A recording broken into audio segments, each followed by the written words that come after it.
Ayın içinde ne cür anlamışam ki ben onu. Ha?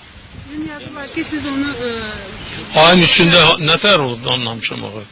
Bunu orada da anlamışım ben. Matbuat bile yazır ona göre. Matbuat yazıp. İşe çıkmır. Ve Yusuf burada yoktu. Gel buraya yürü Yusuf. İşe çıkmır sen. Gel buraya yürü. Ha bak sen de anlamış ha.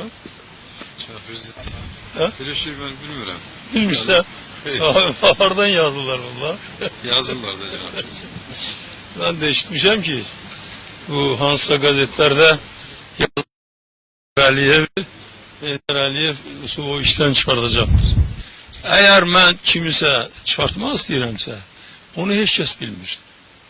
Ama kimse gazetede yazırlar ki o çıkarılacaktır.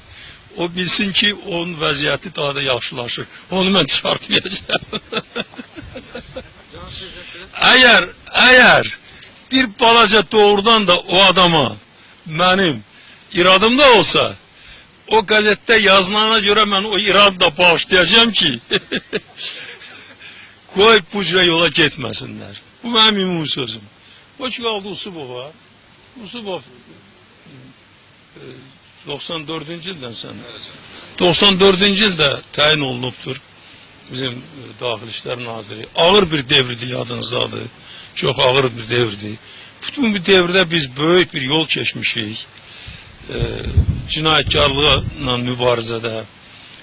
Devlet çevrişlərinin qarşısını almışıq. Azərbaycandan qaçıb gedən bu cinayetkarları orada burada tapmışıq. Elə keçən il Daxili İşlər Nazirliyinin fəaliyyəti nəticəsində biz Rusiyada gizlenen 500'e kadar cinayetkar, katı cinayetkarı orada yakalayıp getirip burada cezalandırıplar bunlar. Bu cür hizmetleri gösteren adamlara ne tər olabilir ki ben menfi münasibet gösteririm. General Usubov çok değerli insandır ve çok da yaxşı işləyir.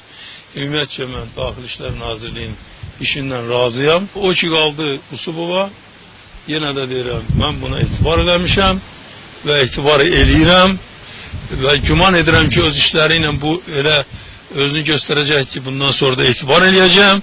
Nə qədər ki, mən varam, Usubov da var. Heç narahat olmayın. Mənim də varlığıma sizin heç biriniz şübhə eləyə bilməzsiniz. Sabah sizin ad gününüzdə